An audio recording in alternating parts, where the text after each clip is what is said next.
Okay, I'm Chuck Brand, and I have a Pod X3 Live, which just recently my tap and tuner button stopped working on me. And so I found all kinds of people on the internet that are having the same trouble, and I figured out how to fix mine, and I'm going to share it with you. These buttons are not the typical stomp buttons that you see on stomp boxes. So what I found when I opened it, which I'll show you how to open it real quick. This is the bottom, okay? And to get the bottom off, you'll have to take some screws off the front. You'll see them along the front. They're a T15 screw. And then on the back, across the bottom, you take those off too. Those are the only ones on the edges that you have to take off are on the front and the back. But on the bottom, the very bottom, you'll see in these dimples here, there's some Phillips head screws that have to be removed. Then the bottom will come off, and that's what it looks like. On the inside, this is what it looks like.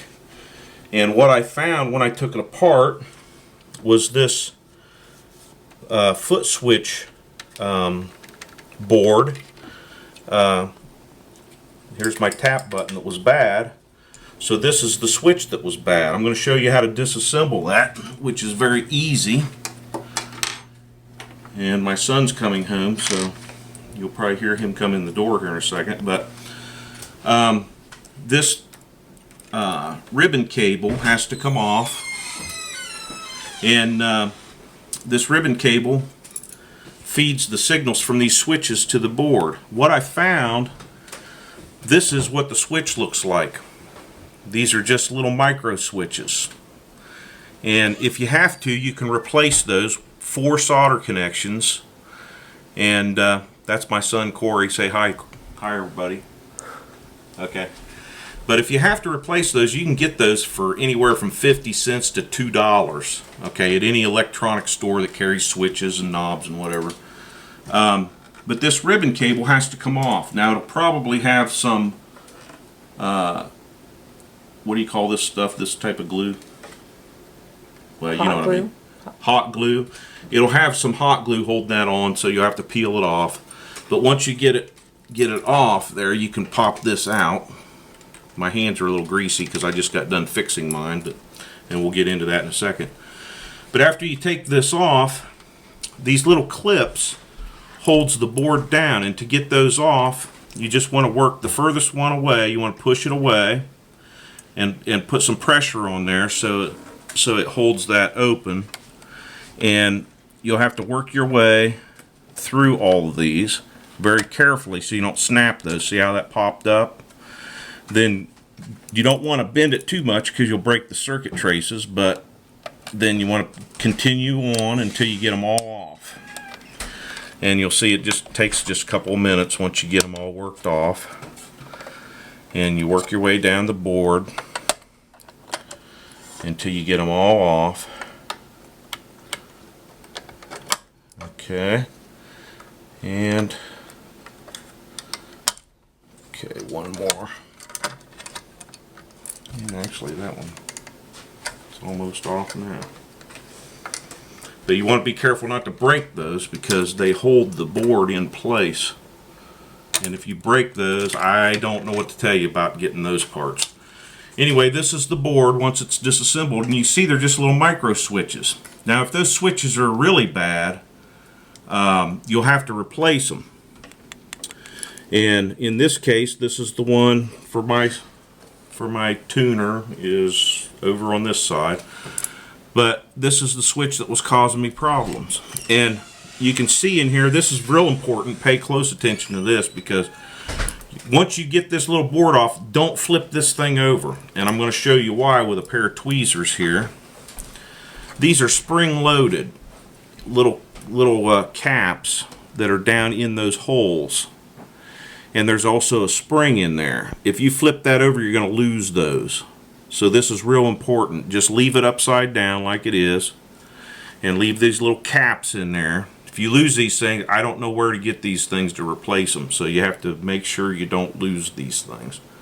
So I put that back in place. I made sure all 5 of them are still there. But the push buttons, they're not like the typical stomp buttons like I thought they would be. They just push up and push on these little micro switches. Now what I did to fix mine is I have some contact cleaner here. And what I did was, these normally come with a little hose like this, and so you can aim it right on it. But what I did was I went through each button and sprayed this stuff on it, saturated it with it while I pushed in and out on it. This lubricates it as well as cleans it. And I went all the way down all of them, and since I had it apart, I did this one too. And once you get it all cleaned, I even sprayed these connectors just to make sure. Once you get it all clean, make sure you put it in the right place. If you take both of them off, they're labeled top and bottom, so you can't get them mixed up.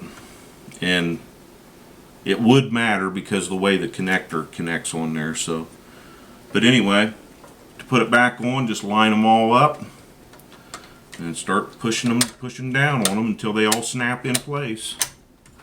And now they're all snapped in place. Now, if you do have to remove the switch, if the switch is totally bad and you order one of these online or your local electronics shop, Radio Shack probably will not carry these. They don't carry much in that line of product anymore. But if you do have to replace the switch, it's just 4 solder connections. So if you don't know how to solder, don't mess with it. Find somebody that can, and you just remove the solder from each of these 4 holes, and then pry the little switch out, put the new one in, and solder it in place. Bang, you're good to go. Dirt cheap, easy fix.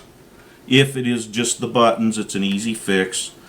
And when you put it back together, it should be fine. Now I want to talk to you real quick about the screws. There are 2 different kinds of screws.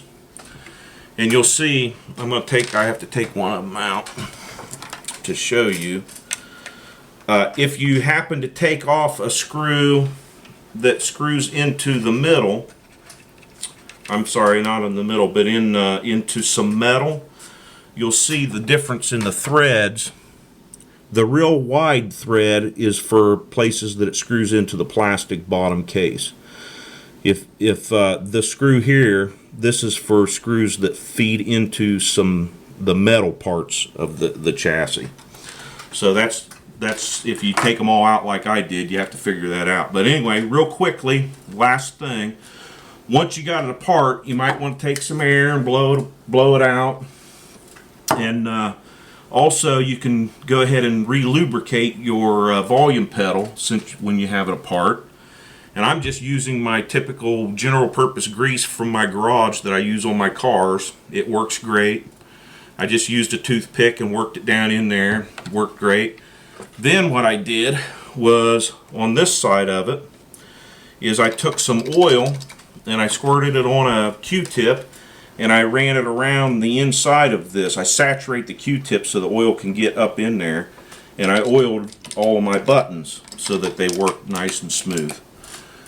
But anyway, nobody else on the internet was talking about how to do this, and line 6 hasn't answered my questions about it, and my warranty was up anyway. So I took it apart, and there you have it, guys.